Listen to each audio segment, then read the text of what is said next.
जय हिंद साथियों। नंदी बाबा की आवाज पुरुषों के साथ, इसलिए 80% पुरुष पीड़ित है, ना कि स्त्री। मैं हर उस पीड़ित पुरुष के लिए लड़ूंगा जिस पर झूठे आरोप लगाए गए हैं, उसके पूरे परिवार पर लगाए गए हैं।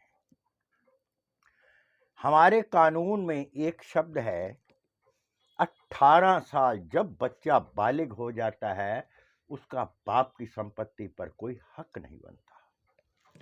हमारा शास्त्र भी कहता है कि बच्चों को जवान कर दिया, पशु पक्षी अपने बालक को त्याग देते हैं, लेकिन मनुष्य एक ऐसी चीज है जो अपने बच्चों को छाती से जब तक लगाए रखता है जब तक मर नहीं जाता।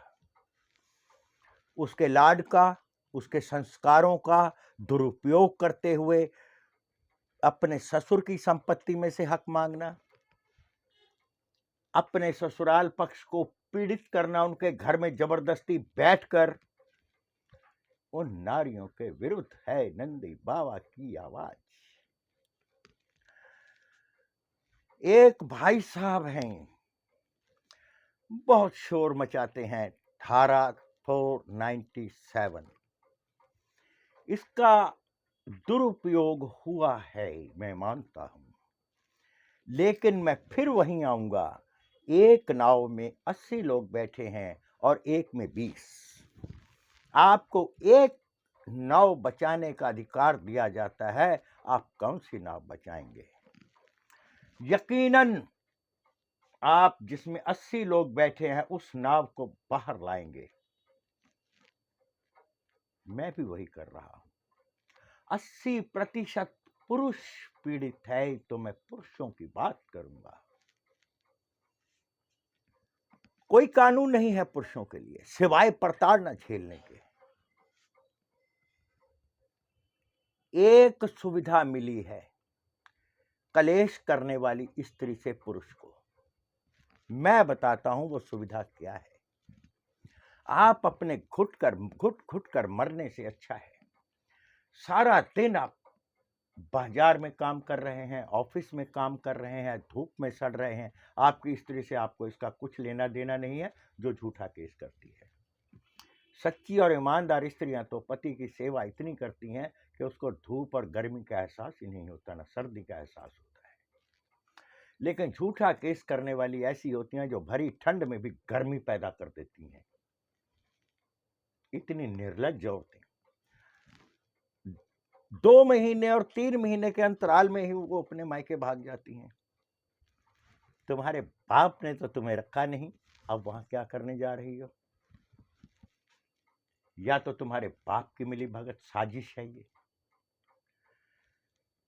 जज साहब, मुझे 125 के तहत खर्चा दिलवाया जाए। जिस स्त्री की समानता है ही नहीं है, भीख मांगने का अधिकार जिसको दे दिया, वो समान कहां से हुई? 2 महीने रहने के बाद वो अपनी आजीवन पेंशन लगाना चाहती है। 125 के अंतर्गत क्या पुरुष प्रताड़ित नहीं है?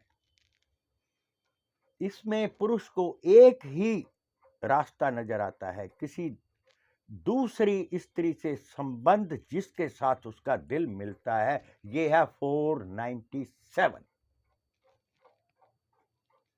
498 की काट है, 497 बहुत। एक आदमी तो बहुत ही पागलों की तरह चिल्लाता है, मुझे तो डर लगता है कहीं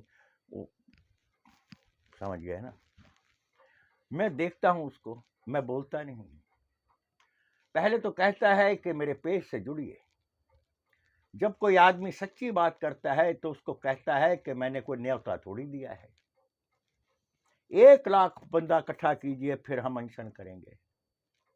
ना 1 लाख होगा, ना 9 मन तेल होगा, ना राधा नाचेगी, हम बकवास करे जाएंगे। बस ये हाल है उसका। चलो खैर, वो तो बेकार आदमी है। उसके जो लोग उसको सुनते हैं वो जानते हैं वो कितने महान आत्मा है। आदमी कहां जाए? अगर 375 भी लग गई, लागू हो गई, तो पुरुष क्या करेगा?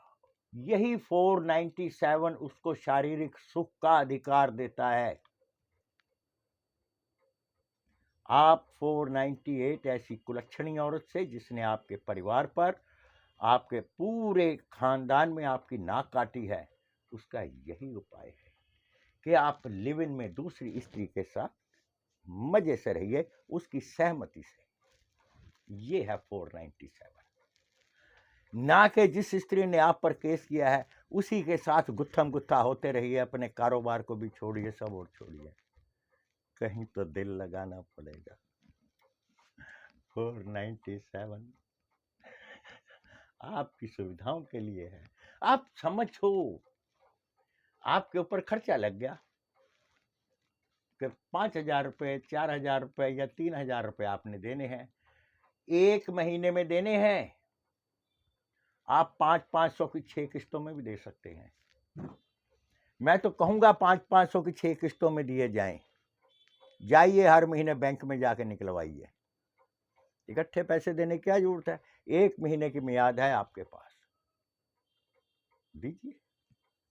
कोर्ट को कोई एतराज नहीं है, क्योंकि 1 महीने में आपने उसको 3,000 रुपये देने हैं, 600 रुपये की 5 किस्तें लगा दीजिए।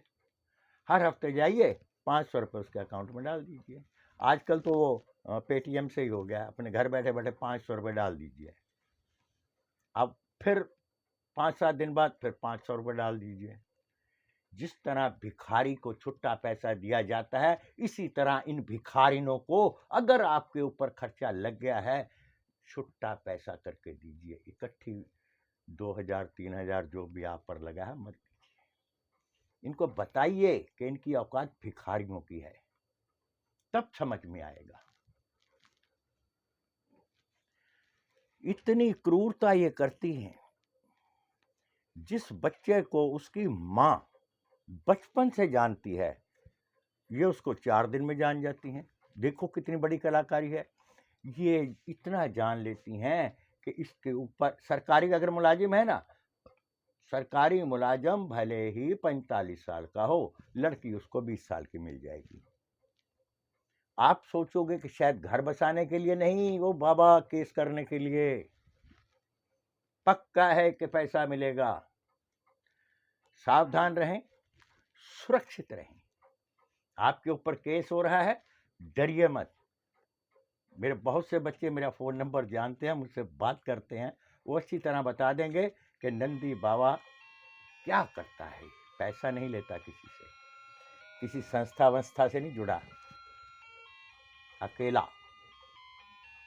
जय हिंद।